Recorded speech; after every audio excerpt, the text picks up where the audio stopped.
Al-Qaeda terrorist. He happens to be the top leader of the Dawa wing of Al-Qaeda in the Indian subcontinent, AQIS, and has nearly a dozen terrorism-related cases registered against him in India. In fact, Abu Talha is a Bangladeshi citizen and entered India on a tourist visa and admitted himself to the Deoband seminary. Now, he later forged an Indian Aadhaar card in the name of Noor Hussain and started planning for several terror attacks in India. And for the first time on Indian television, we bring to you the confession that he gave to Dhaka police after his arrest. His confessions are damning, but before, take a look at this details that we are picking up right now. In fact, we're going to now break it down for you. Why exactly is Ikramul Haq so very important, and why this arrest gains more significance? One, because he happens to be the top leader of the Dawa wing of Al-Qaeda, as we pointed out. Let's also take a look at what are the other cases that have been registered against him in India. He also happens to be the key recruiter for Al-Qaeda in the AQIS subcontinent. In fact, this was something that was raised by the Assam police during their investigation that was carried out. Fraudulently obtained Indian citizenship, managed to enter India, and then traveled several states. In fact, we're going to also put out an image in a short while from now of him at the Bhopal railway station. He has nearly a dozen terrorist-related cases that have already been registered by several state police. In fact, Assam police recently had written to Bangladesh police. He's also involved in militancy, in terrorism while studying in Deoband. Now, that's the other accusation that has been leveled. In fact, we're now getting in some more breaking news with regards to Abu Talha, the arrest that has been made and the modus operandi. In fact, let's take you through some more details that we're getting in. While the arrest actually took place some time ago, we have now accessed the details of the confession that was actually made by Abu Talha. In fact, let's take you through the first big confession that has been made by AQIS terrorist Abu Talha. This is what he told Dhaka police. It is known that he told the interrogators that they have succeeded in establishing 11 sleeper cells inside India in Cooch Behar, Bhopal, Assam, National Capital, Tamil Nadu. Each of the sleeper cell comprises between 5 to 8 members. He added that most of the members are trained for making IED, and some of them are ready to sacrifice lives through suicide attacks.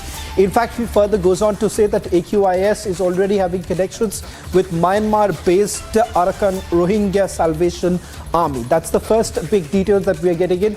The confession that has been made by Abu Talha before the Dhaka police. We've also got a confirmation from the Dhaka police. Republic actually got in touch with the Dhaka Metropolitan Police to get their first reaction. We are waiting for more details to come in from their side. But this is the first big confession of AQIS terrorist Abu Talha. And we quickly go across to my colleague Anirudh, who's joining us from Guwahati right now, getting us more details. Anirudh, as I understand, when I spoke to the Assam police just about a couple of days ago while we were essentially working on this very story, they said that they've already written, they've got in touch, in fact, with Bangladesh, and they're hoping that they would be getting more details of the investigation that has been carried out so far. We do not have an extradition treaty, so it essentially makes it difficult for the Assam police to bring Abu Talha back to India.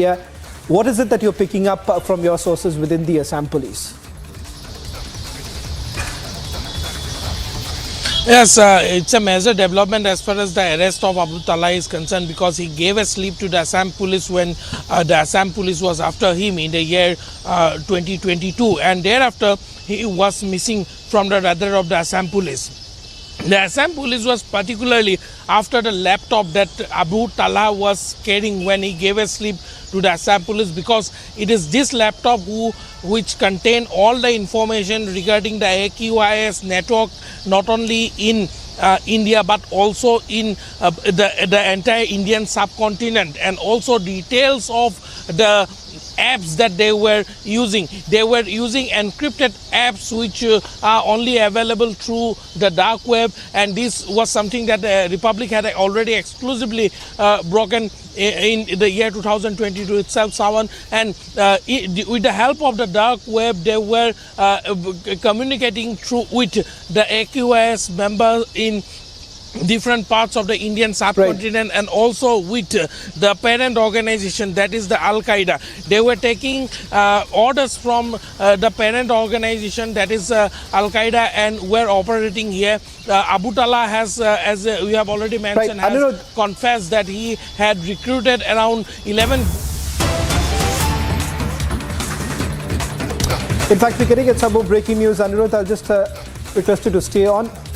We've now got more details of the modus operandi of Abu Talha. It is known that Abu Talha, he first entered India with a tourist visa, got himself enrolled in Deoband in Uttar Pradesh. He in fact confessed to Dhaka Metropolitan Police that while studying in Deoband, he came in contact with one Aman, who introduced him to AQIS. It is also known that he worked for the outfit's organization building in Cooch Behar, in Bhopal, in Assam, and in the national capital.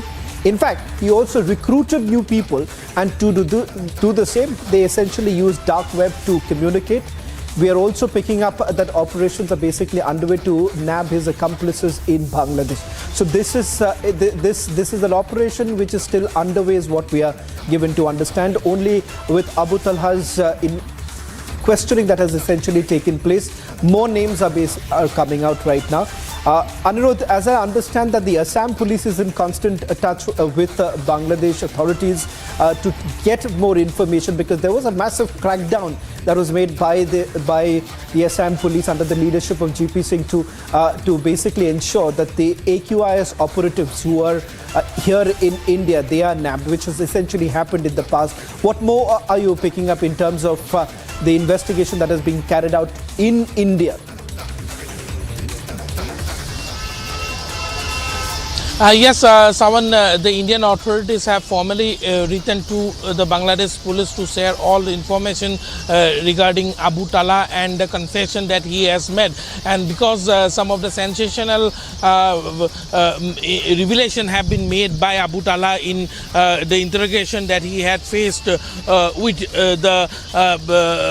when he was interrogated by the Dhaka Metropolitan Police, and in that interrogation, during that interrogation, they have also got access to his encrypted messages and the laptop and the mobile that Abu Talha was carrying, and there are many sensational facts which has actually come to light, but because of the sensitivity of the investigation, the Dhaka Metropolitan Police have not shared all details, because many of his accomplices, particularly in Bangladesh, are still absconding. They are still on the run, and operations have been initiated already by the Dhaka Metropolitan Police to nab all those accomplices of Abu Talha who are still on the run. And we are getting to know that the Indian authorities have also formally conveyed to Bangladesh and regarding sharing of the information that that he has got, Abu Talha have got with him, and top intelligence officials in Assam police have also shared with us that Assam police is closely monitoring all the developments that has been taking place in the neighboring country, and they are in coordination with the top officials of India as far as in this entire process is concerned. There have been some problem because there is since there is no extradition treaty with Bangladesh, but all these matters are being looked into by the top authorities in the center as well as in the state police. Sawan. Well, thank you very much, Anirudh, for getting us the latest details. In fact, a story that first broken on Republic TV, and we're also getting in more details in terms of the investigation that has been carried out so far. Shift we focus now to the other top story that we are getting to you tonight. This is with regards to the raids that were being carried out in Tamil Nadu earlier in the day. In fact, we've got more breaking news with regards to Tamil Nadu Minister and why exactly he is under the scanner who's been raided by the Enforcement Directorate. Now, there are exclusive details of the ED probe documents that basically reveal that Ponmodi's son, Gautam Sigamani, has admitted that the investment to the tune of $1 lakh and about $55,000 was made in a company called MS Universal Business Ventures as well as MS PT XL Megindo Indonesia from the sale of proceeds of the red sand.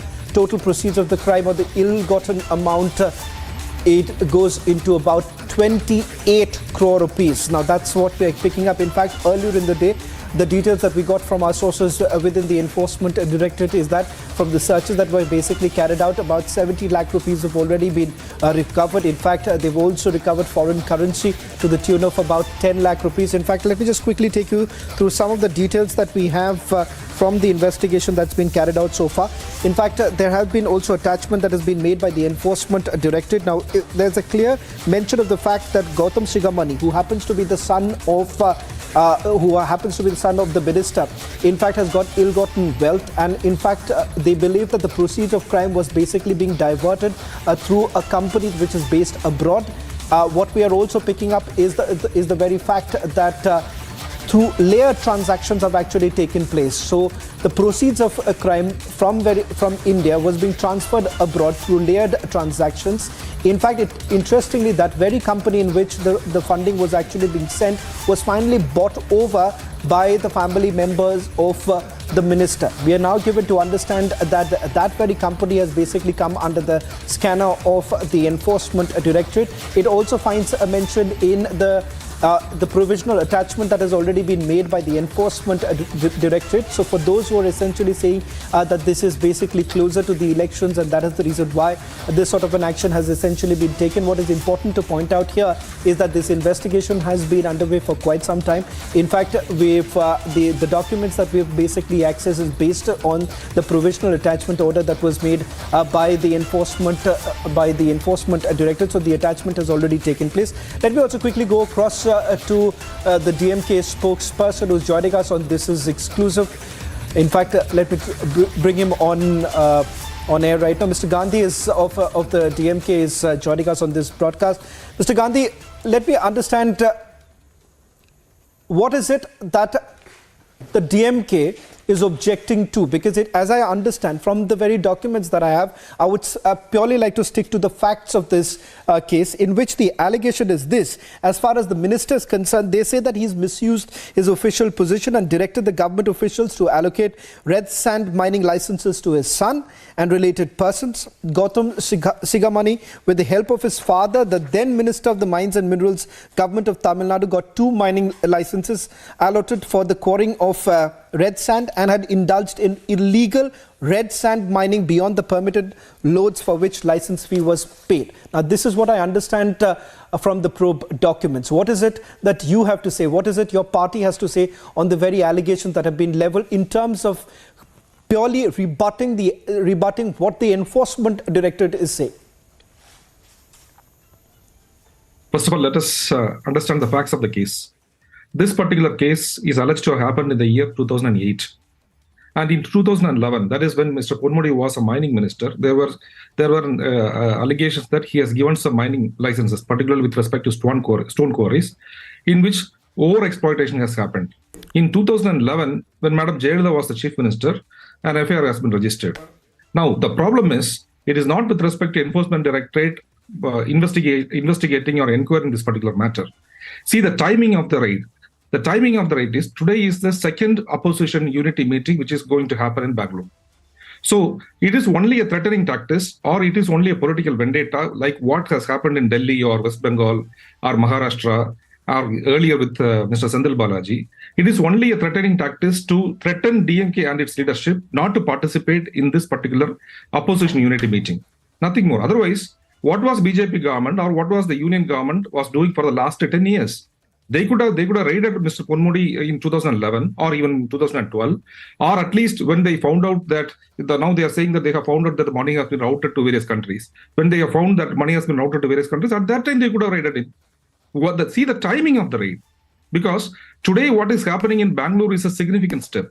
This particular significant step is not only for the fact that the opposition could unite against BJP, but also for the fact that the political parties have started now realizing that BJP's days are numbered, and soon BJP will be a party of non grata in India. So, in order to prevent this opposition unity and in order to prevent the DMK leadership in participating in this opposition unity meeting, this particular raids are being conducted. Nothing more. But Mr. Gandhi, your argument is that this is more with regards to the timing. You say that they could have done this in the past. As I understand with the documents that I have, is that searches or attachment to this case has also happened in the year 2021.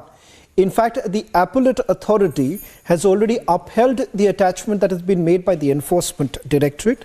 And secondly, the FIR, which is the predicate, the scheduled offence, happens to be not. Of course, the Enforcement Directorate cannot suo motu look into the case. The case was actually filed by the District Crime Branch of Tamil Nadu State Police, Villupuram District. And from their investigation too, it does appear, if I go through the FIR, in the FIR it is a clear mention of the role that has been played by the then minister and of course the minister currently, and more importantly he hasn't been able to explain the allegations that have been leveled. So for a moment, if I am to accept your argument that the timing is a problem, so be it. Let's look at the other angle to it, that the attachment in this case has also happened in the year 2021 when you could not have actually linked it with any election. Fair enough.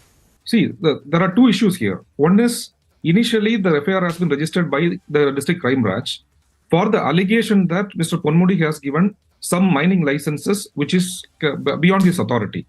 That has nothing to do with PMLA. That is the Prevention of Money Laundering Act.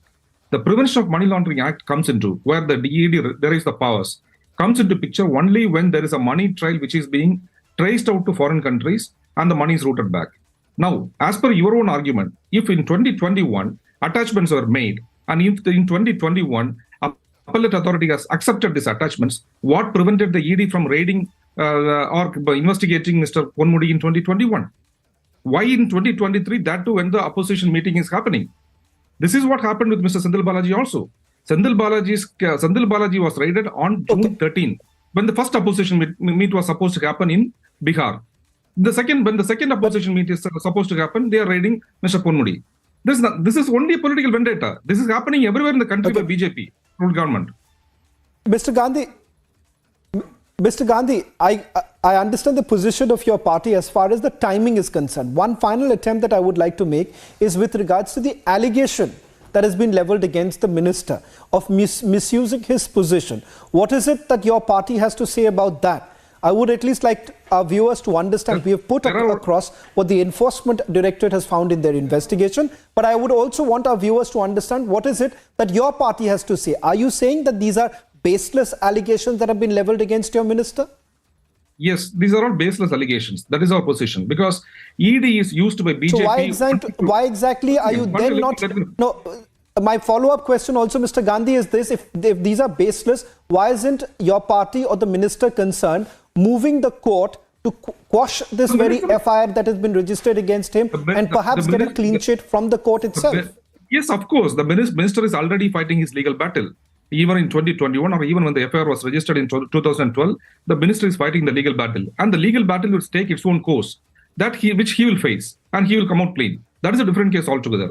As far as the party is concerned, the party is presuming and party is of the very firm view that this is only with a political vendetta to disrupt the opposition unity. BJP is playing this particular game using this ED, which has been the case in many other states. Well, thank you very much, Mr. Gandhi, for putting... Thank you. Well, thank you very much, Mr. Gandhi, for joining us on Republic TV and putting across your party's version on this entire matter. Two ministers now basically have come under the scanner. The Chief Minister of Tamil Nadu essentially saying that it is the Enforcement Directorate after the Governor of Tamil Nadu who has now jumped into the poll fray campaigning for the Bharatiya Janata Party. Slipping into a short break. On the other side, news and updates continue. While the opposition gathers in Bengaluru for a second meet, NDA prepares for tomorrow's meeting of like-minded parties.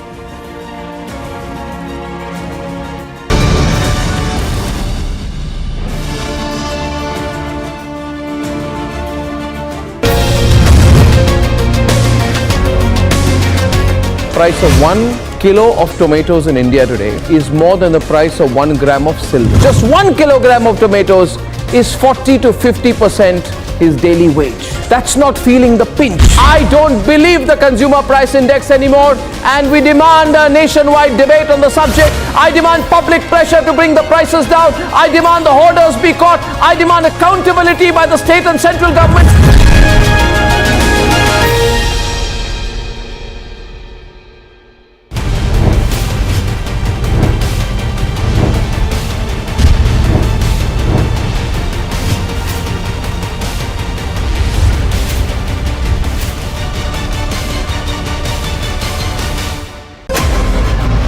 Away from one. Mark and counting. 4, 3, 2, 1, 0.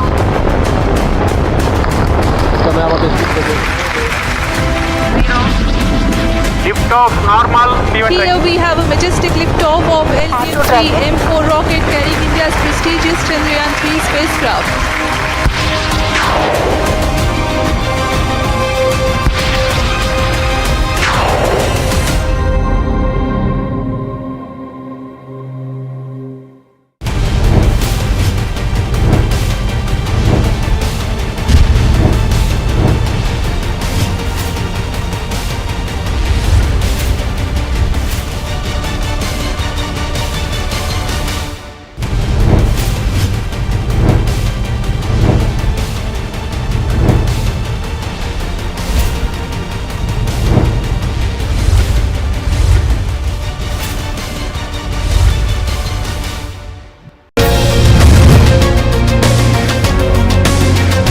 Price of 1 kilo of tomatoes in India today is more than the price of 1 gram of silver. Just 1 kilogram of tomatoes is 40 to 50% his daily wage. That's not feeling the pinch. I don't believe the consumer price index anymore, and we demand a nationwide debate on the subject. I demand public pressure to bring the prices down. I demand the hoarders be caught. I demand accountability by the state and central government.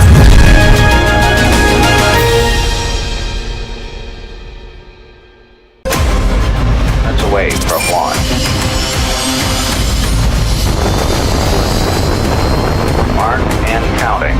4, 3, 2, 1, 0.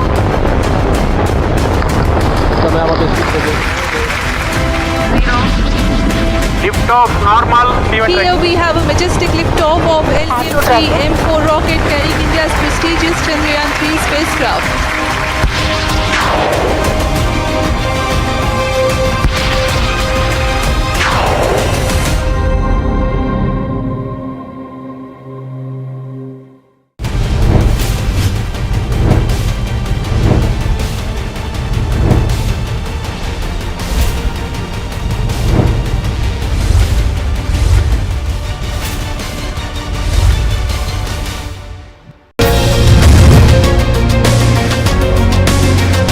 Price of 1 kilo of tomatoes in India today is more than the price of 1 gram of silver. Just 1 kilogram of tomatoes.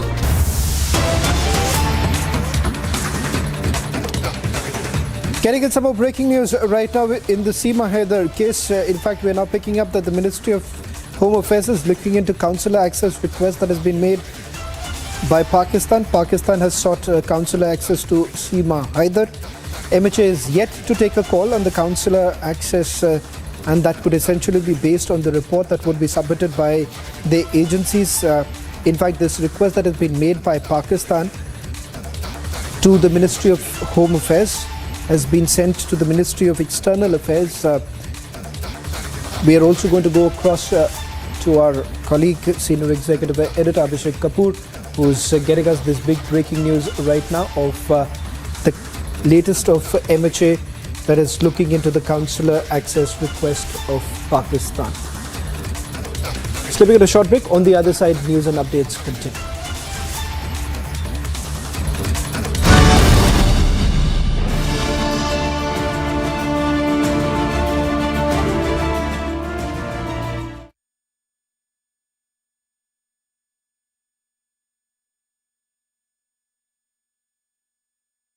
The Amity BBA has been ranked India's #1 BBA in the Times of India B-School 2022 rankings.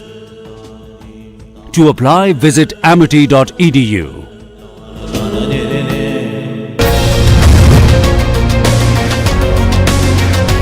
price of 1 kilo of tomatoes in India today is more than the price of 1 gram of silver. Just 1 kilogram of tomatoes is 40 to 50% his daily wage. That's not feeling the pinch. I don't believe the consumer price index anymore, and we demand a nationwide debate on the subject. I demand public pressure to bring the prices down. I demand the hoarders be caught. I demand accountability by the state and central government.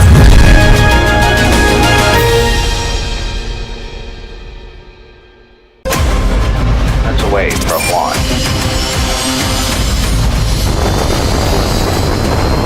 Mark and counting. 4, 3, 2, 1, 0.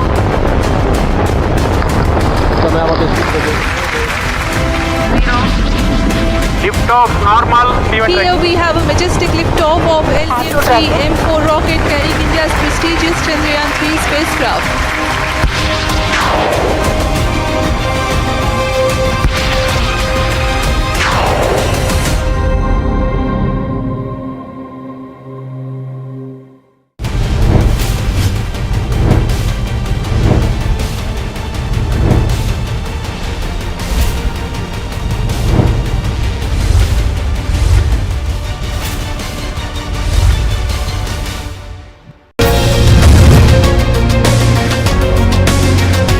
Price of 1 kilo of tomatoes in India today is more than the price of 1 gram of silver. Just 1 kilogram of tomatoes is 40 to 50% his daily wage. That's not feeling the pinch. I don't believe the consumer price index anymore, and we demand a nationwide debate on the subject. I demand public pressure to bring the prices down. I demand the hoarders be caught. I demand accountability by the state and central government.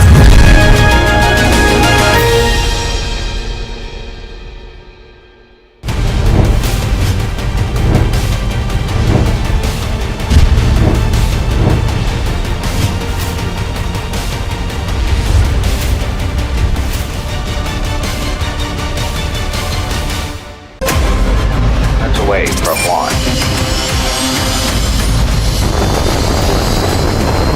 Mark and counting. 4, 3, 2, 1, 0.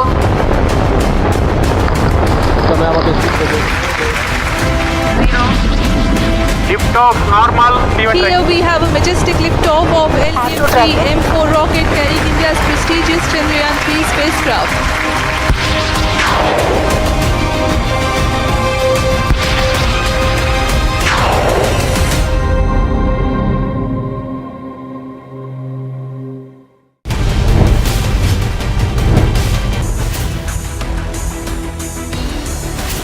Two big meetings that will shape 2024 alliances. Big political debate ahead of two big meetings.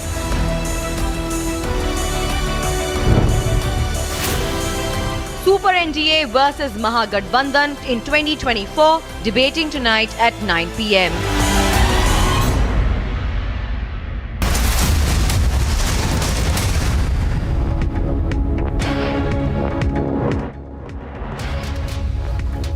Well, let's begin this 6:30 p.m. live and breaking with the headlines first. Super NDA takes shape for 2024. BJP chief confirms presence of 38 parties for the Delhi meeting. बस जो भी लोग हैं वो लोग हमेशा हमारे साथ हैं. हम हमेशा पार्लियामेंट के वक्त भी मिल के काम करते हैं, बाहर भी मिल के काम करते हैं, और अब बेंगलुरु में भी सभी पार्टियां वहां पर आई है. हम जो कर रहे हैं वो देख के वो घबरा गए. After Patna, 26 opposition parties converge in Bengaluru to decide on 2024 collective strategy.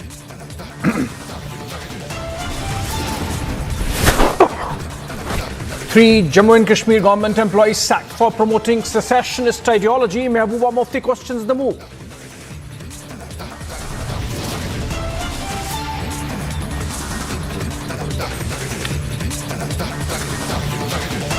Another Stalin minister faces ED heat. Agency probe reveals money laundering and round-tripping of funds. Pakistani national Seema Haider being questioned by the UP ATS over her infiltration move and illegal stay in India. The Pakistani Hindus come under attack as bandits give ultimatum on Seema Haider return.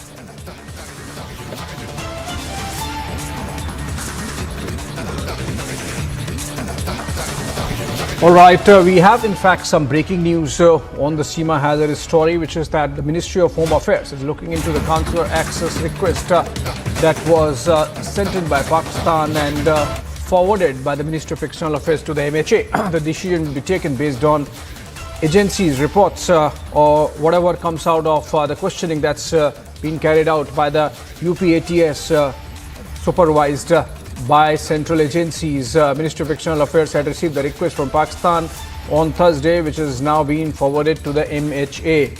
And in fact, the MHA is the nodal agency when it comes to foreign nationals in India. And in this case, it so happens that Seema Haider does not have any documents. She has infiltrated illegally via Nepal.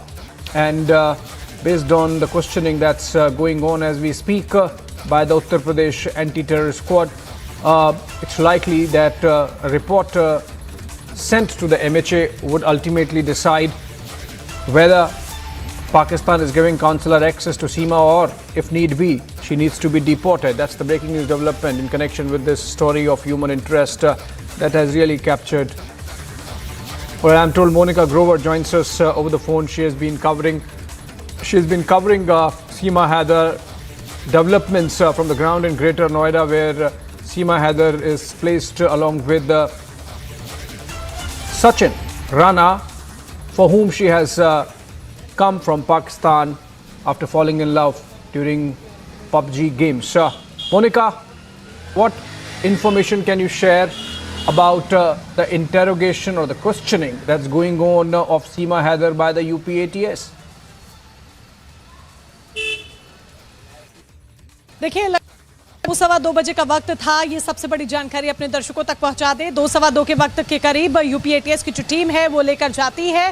मैं request करूंगी, मेरी voice मुझे back आ रही है, please PCR इसे check करें।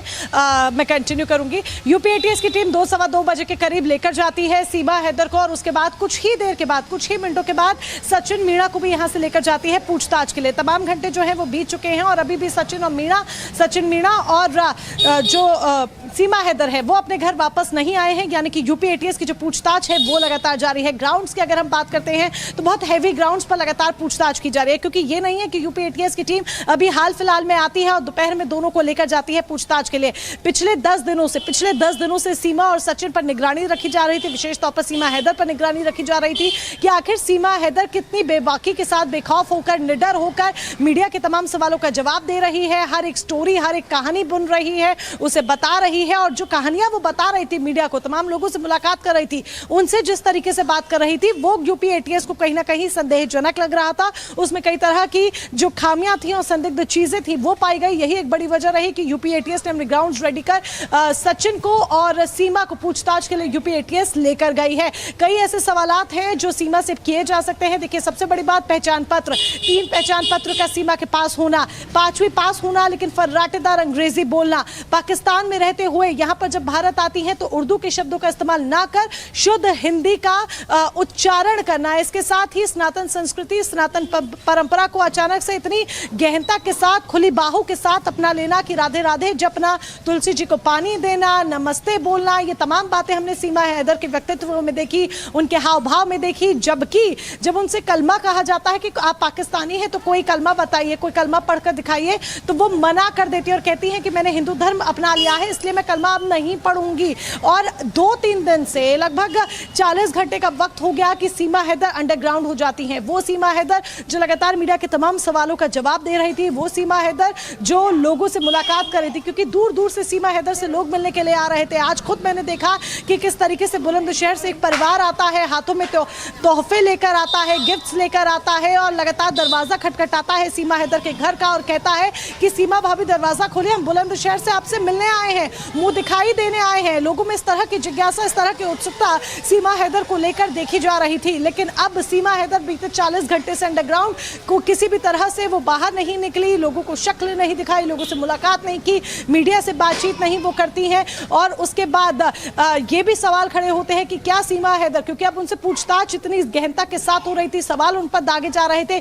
कि कहीं ये तो नहीं कि सीमा हैदर का ISI से किसी तरह का कोई संबंध है। सीमा हैदर हो सकता है कि जासूस हो जिन्हें बकायदा ट्रेनिंग दी गई हो, और अक्सर हम ऐसा देखते हैं कि पाक जो है हमेशा भारत को नापाक निगाह से देखता है और बार बार कुछ ऐसा करने की सोचता है जिससे जो माहौल है वो खराब हो, हर तरह की आतंकी गतिविधियों में लिप्त रहता है। और ऐसे में इस बात का भी संदेह जताया जा रहा था कि कैसे जो बॉर्डर है वो लांघ कर पाकिस्तान से दुबई, दुबई के रास्ते नेपाल, नेपाल के रास्ते वो ग्रेटर नोएडा आती है, भारत में एंटर करती हैं और दिल्ली के रास्ते फिर होते हुए वो ग्रेटर नोएडा आती हैं और यहाँ रबुपुरा गांव में सचिन मीणा के साथ रहना शुरू कर देती हैं। और किसी को पता नहीं होता है, किसी को पता नहीं होता है। जब ये लोग कोर्ट का दरवाजा खटखटाते हैं, क्योंकि सीमा हैदर अपने बच्चों का स्कूल में एडमिशन कराना चाहती थी, तब जाकर खुलासा आता है कि पाकिस्तान से एक महिला यहाँ पर छुप कर रह रही है, वो भी बिना वीजा के, और उसके बाद वीजा के लिए अप्लाई ना करना और बेवाकी के साथ खुलेम खुल्ला ये कहना कि प्यार के लिए, प्रेम के लिए अपनी तमाम जो सीमाएं हैं वो लांघ कर सीमा हैदर आई हैं। ये कहीं ना कहीं बहुत संदेहजनक हो जाता है। यही एक बड़ी वजह है कि इन तमाम सवालों को लेकर जो लव स्टोरी सीमा हैदर ने बताई, इन लव स्टोरी को लेकर जो जो चीजें संदिग्ध पाई गई, जिसका जिक्र मैंने पहले भी किया कि क्या क्या संदेहजनक पाया गया है, इनको लेकर यूपी ATS जो है वो पूछताछ कर रही है। दोपहर 2-2:15 बजे का समय जब सचिन और सीमा को यूपी ATS लेकर गई और अभी तक वापस लेकर नहीं आई है। लोकेशन अभी डिस्क्लोज नहीं की गई है। Back to studio. All right, the story is getting curiouser and more interesting as the UP ATS questions Seema Haider even as MHA waits for a report based on which it will be decided whether to give consular access to Pakistan to Seema or in fact to deport her. On that note, let's listen to some of the reactions coming in on this story. In fact, there are related developments in Pakistan with attacks on Hindu temples and that's eliciting some response from India. Listen in. सीमा हैदर के मामले को लेकर पाकिस्तान के काश्मीर में एक हिंदू मंदिर पर जिहादियों ने जिस प्रकार रॉकेट लॉन्चर से हमला किया, हिंदुओं के घरों को निशाना बनाया, वो बहुत दुर्भाग्यजनक है।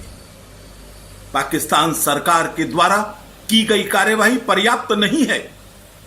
वहां प्रतिदिन किसी ना किसी बहाने से हिंदुओं पर हमले किए जाते हैं, उनकी लड़कियों को उठाया जाता है और जबरन उनका धर्म परिवर्तन करके उनका निकाह कराया जाता है और वहां की न्यायपालिका इस जबरन धर्म परिवर्तन पर मोहर भी लगा देती है। भारत सरकार से हमारी अपील है, ऐसे विषयों को थोड़ा सख्ती से ले, पाकिस्तान सरकार पर दबाव बनाए। नेहरू लियाकत पैक्ट के अंतर्गत वहां हिंदुओं की सुरक्षा करने की पूरी जिम्मेदारी वहां की सरकार की है और अगर वहां की सरकार नहीं कर सकती तो भारत सरकार को उसमें हस्तक्षेप करने का भी अधिकार है। भारत सरकार अपने अधिकार का उपयोग करे, ये वहां बचे खुचे हिंदुओं की सुरक्षा के लिए बहुत जरूरी है। लेकिन सबसे बड़ा दुर्भाग्यजनक पक्ष यह भी है, भारत के किसी भी मुस्लिम नेता ने हिंदू मंदिर पर इस हमले की बुराई नहीं की। एक बार भी यह नहीं कहा कि हिंदू मंदिर पर किया गया यह हमला गैर इस्लामिक है, हम इसकी मजम्मत करते हैं। शायद अंदर से खुश हो रहे होंगे। सीमा हैदर अपनी इच्छा से भारत में आई। पाकिस्तान से अवैध रूप से आई हुई सीमा हैदर के मामले में जिस प्रकार से सूचना आ रही है पाकिस्तान में कि वहाँ सिंध प्रांत में पाकिस्तान के डकैतों ने मंदिरों पे हमला कर दिया है, मंदिरों में रॉकेट दागे हैं, मंदिरों की तोड़फोड़ किया, वहाँ पे गोली बारूद दागे हैं और करीबन हिंदुओं का 30 करीबन हिंदुओं का अपहरण कर लिया है। बहुत ही चिंतनीय है। पहले से धमकी दे रहे हैं और जानबूझ करके पाकिस्तान में पहले से जिस प्रकार से हिंदुओं का उत्पीड़न हो रहा है वो जग जाहिर है। मेरा केंद्र सरकार प्रधानमंत्री मोदी जी से निवेदन है कि इस सीमा हैदर मामले को जल्द से जल्द इसको पटाक्षेप करें, क्योंकि एक तरफ से हमारी सीमा पे लचर व्यवस्था है जिसकी वजह से सीमा हैदर अंदर आ गई अवैध रूप से, और दूसरी तरफ उधर पाकिस्तान में हिंदुओं पे अन्याय अत्याचार हो रहा है, मंदिरों पे हमला हो रहा है। तो जिम्मेदार लोगों को सज़ा दी जाए जो पाकिस्तान में इस प्रकार से जो डकैतों ने किया है। तो मेरा निवेदन है केंद्र सरकार से कि इस मामले को संयुक्त राष्ट्र संघ में भी उठाए और दूसरी तरफ से पाकिस्तान के खिलाफ भी सख्त कार्रवाई करे। जिस प्रकार वहाँ हिंदुओं पे हमले हो रहे हैं यह बहुत ही निंदनीय है। सीमा हैदर को लेकर पाकिस्तान सिंध में डाकुओं के द्वारा वहाँ पर मंदिरों के ऊपर रॉकेट लॉन्चर से हमला करना और 30 हिंदुओं को बंधक बनाए जाना दुर्भाग्यपूर्ण है। और सीमा हैदर स्वेच्छा से भारत आई हुई हैं। भारत में नारियों का सम्मान है। वस्तुतः ये जांच की विषय है कि सीमा हैदर हैं क्या, ये जांच होनी चाहिए। दूसरी बात, पाकिस्तान सरकार कान खोलकर सुन लो, अगर वहाँ के हिंदुओं के साथ ऐसा दुर्व्यवहार होता रहेगा तो हिंदुस्तान में 30 करोड़ मुसलमान है, अगर उनके साथ हम ऐसा व्यवहार करेंगे तो कैसा लगेगा। All right, on a short break. On the other side, 3 JNK government employees sacked for promoting secessionist ideology. Mehbooba Mufti questions the move. Also, another Stalin minister faces ED heat. Agency probe reveals money laundering and round-tripping of funds. On the other side.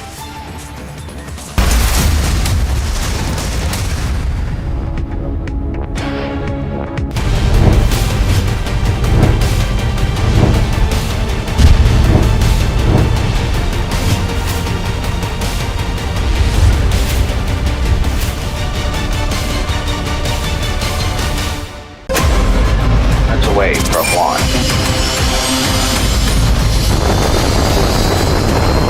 Mark and counting. 4, 3, 2, 1, 0.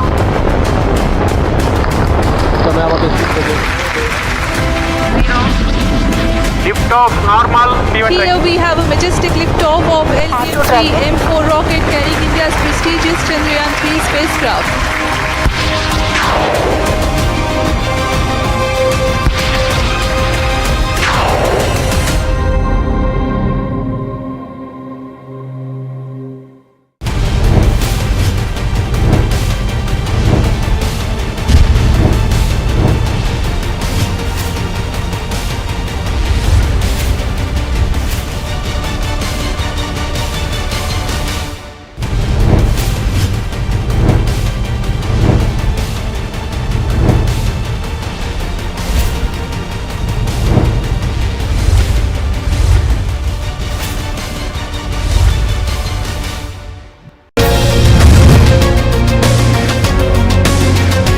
Price of 1 kilo of tomatoes in India today is more than the price of 1 gram of silver. Just 1 kilogram of tomatoes is 40 to 50% his daily wage. That's not feeling the pinch. I don't believe the consumer price index anymore, and we demand a nationwide debate on the subject. I demand public pressure to bring the prices down. I demand the hoarders be caught. I demand accountability by the state and central governments.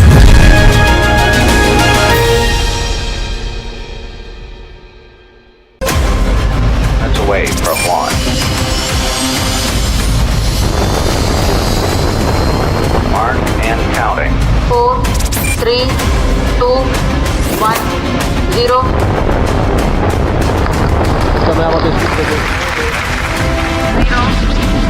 Lift-off normal.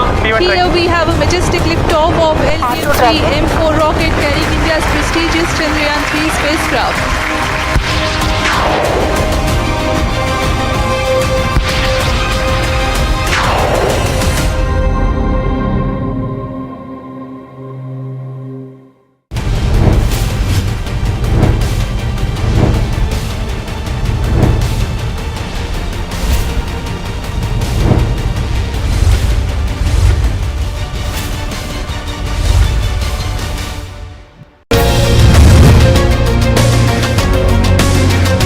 Price of 1 kilo of tomatoes in India today is more than the price of 1 gram of silver. Just 1 kilogram of tomatoes is 40 to 50% his daily wage. That's not feeling the pinch. I don't believe the consumer price index anymore, and we demand a nationwide debate on the subject. I demand public pressure to bring the prices down. I demand the hoarders be caught. I demand accountability by the state and central governments.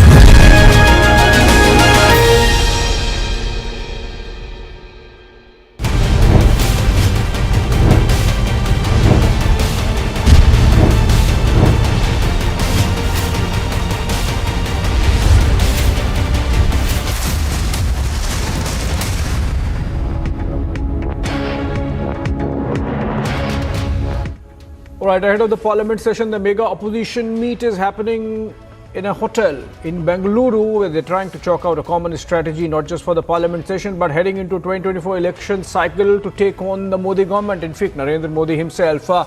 Let's go to Harsha. She's reporting from the ground and try to understand what's happening. Harsha, please tell us, bring viewers up to date of what's the scene like, what's happening in the opposition camp in Bengaluru.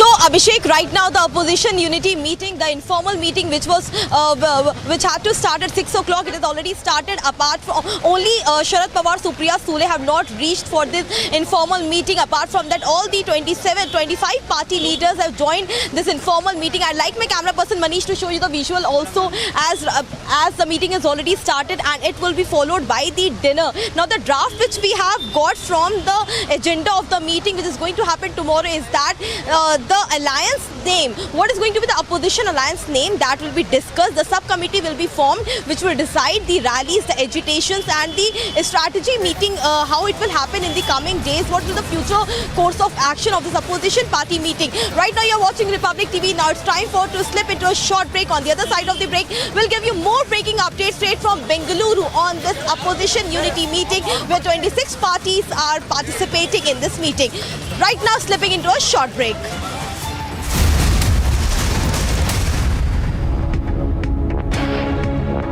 The Amity BBA has been ranked India's #1 BBA in the Times of India B School 2022 rankings. To apply, visit amity.edu. That's a way for launch. Mark and counting. 4, 3, 2, 1, 0.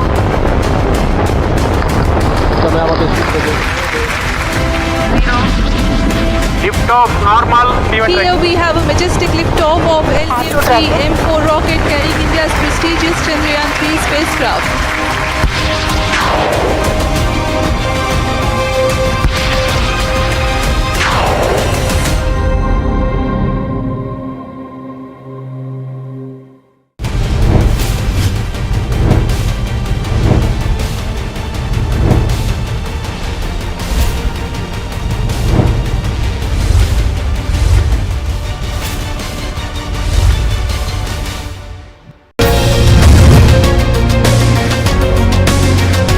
Price of 1 kilo of tomatoes in India today is more than the price of 1 gram of silver. Just 1 kilogram of tomatoes is 40 to 50% his daily wage. That's not feeling the pinch. I don't believe the consumer price index anymore, and we demand a nationwide debate on the subject. I demand public pressure to bring the prices down. I demand the hoarders be caught. I demand accountability by the state and central governments.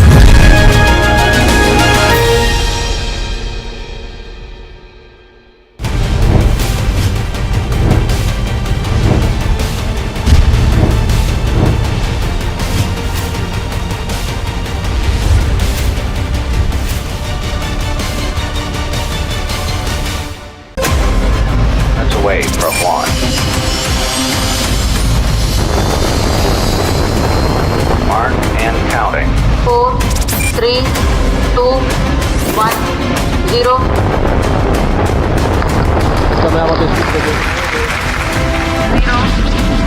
Lift-off normal. Here we have a majestic liftoff of LTM-3 M4 rocket carrying India's prestigious Chandrayaan-3 spacecraft.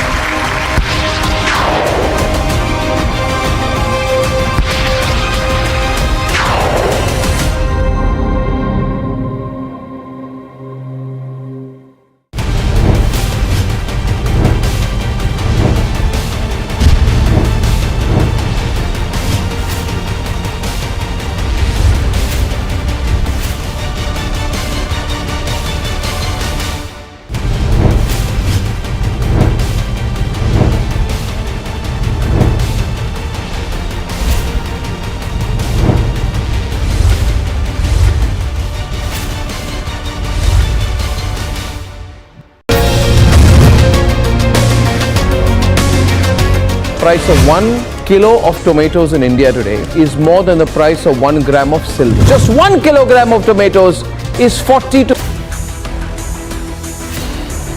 No room for secessionists in India. 3 Jammu and Kashmir government employees shown the door.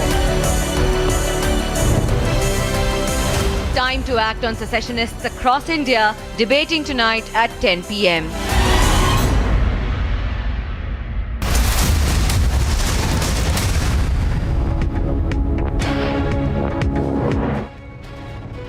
Indian Army has foiled a major infiltration bid in the Krishna Ghati sector of the Poonch by neutralizing 2 terrorists who were trying to sneak into the Indian territory. The infiltration bid was attempted late last night, but the alert troops of the Jammu and Kashmir Indian Army foiled the attempt and neutralized the 2 terrorists. The terrorists are captured in a video that is with Republic TV, and it clearly shows that the terrorists are trying to take the advantage of the thick foliage and the dense forested area to sneak into the Indian territory. But due to the high-tech gadgets that are deployed on the line of control, the terrorists got detected and then neutralized in the night-long operation. Important to mention that this is the second major infiltration bid foiled in this week. Earlier it was on July 11th when one Pakistani terrorist along with a huge cache of arms and ammunition was killed by the Indian Army in the Nowshera sector of the Rajouri. And these 2 terrorists, the body of one has been recovered while the body of other was flown in the river nearby. With Gaurav Sahni, Gursimran Singh for Republic Media Network. 2 big meetings that will shape 2024 alliances. Big political debate ahead of 2 big meetings.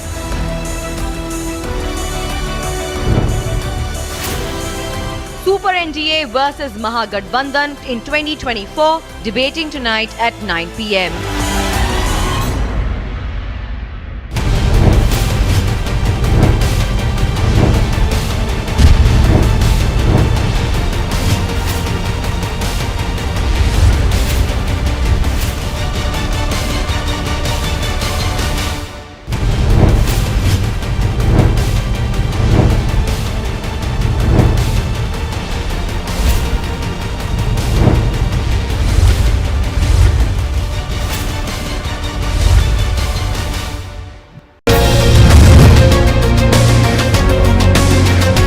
Price of 1 kilo of tomatoes in India today is more than the price of 1 gram of silver. Just 1 kilogram of tomatoes is 40 to 50% his daily wage. That's not feeling the pinch. I don't believe the consumer price index anymore, and we demand a nationwide debate on the subject. I demand public pressure to bring the prices down. I demand the hoarders be caught. I demand accountability by the state and central governments.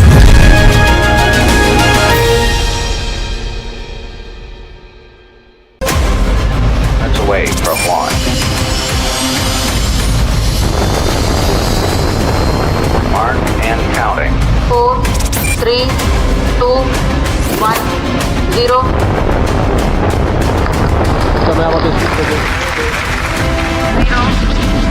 Lift-off normal. Here we have a majestic liftoff of LPO-3 M4 rocket carrying India's prestigious Chandrayaan-3 spacecraft.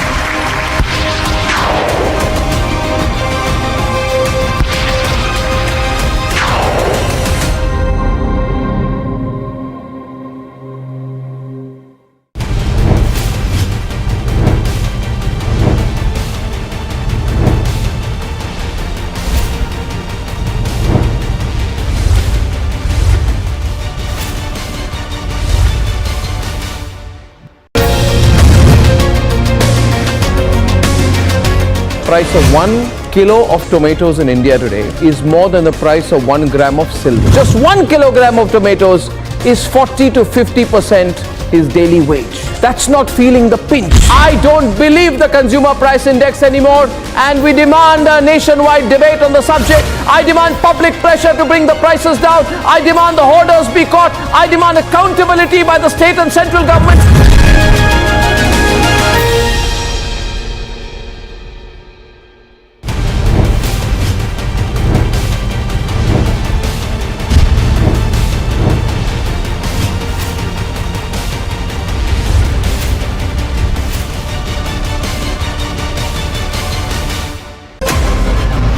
away from launch.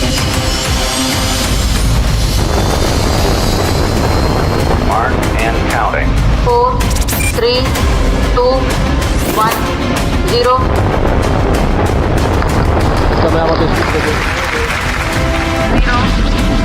Liftoff normal. Here we have a majestic liftoff of LTM-3 M4 rocket carrying India's prestigious Chandrayaan-3 spacecraft.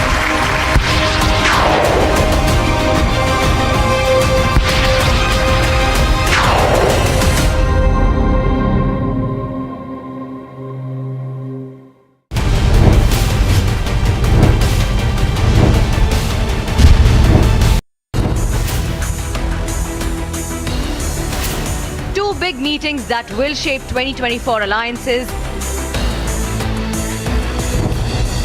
Big political debate ahead of two big meetings.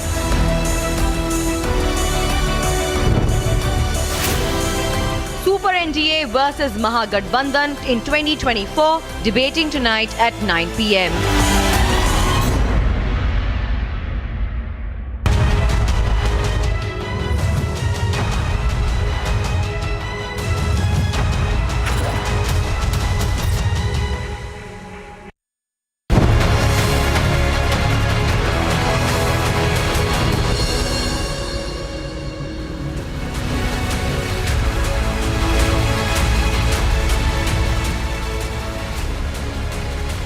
Thank you for joining us on the biggest story tonight. I'm Niranjan, and we have a critical meeting taking place as we speak in Bengaluru. It's the anti-Modi front which is meeting in Bengaluru, followed by the NDA meeting that will take place tomorrow. The BJP claims 38 parties are on their side as part of the NDA. Anti-Modi front claiming support of 24 parties. All that and more. We have some breaking news updates of who's attending which meeting on the show this evening. Here are the headlines.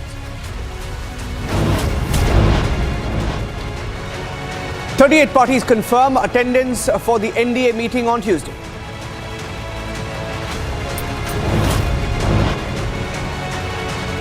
Another opposition unity attempt in Bengaluru. It's now currently underway.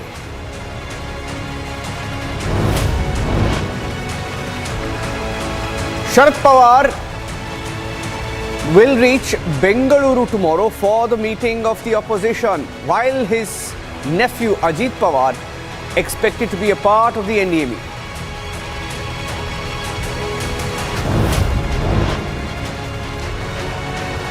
Crackdown on anti-India elements continues in Jammu and Kashmir.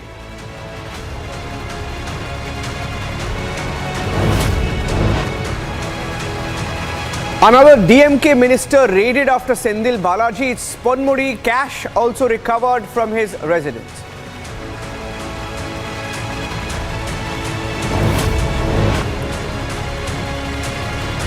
The curious case of Seema Haider. She's under the anti-terror squad lens. She's being questioned. Diplomatic channels begin to work.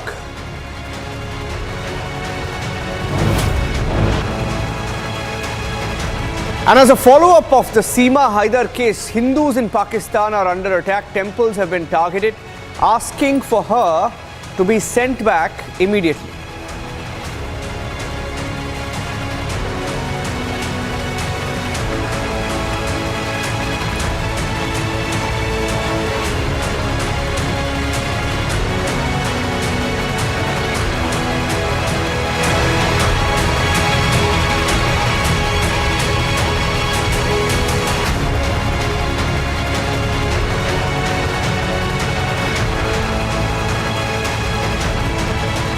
On to the first breaking news update that we're getting in from the national capital. It's been now confirmed that 38 NDA parties will be attending that meeting tomorrow. There's been a huge speculation on who would be a part of that meeting and who won't be attending.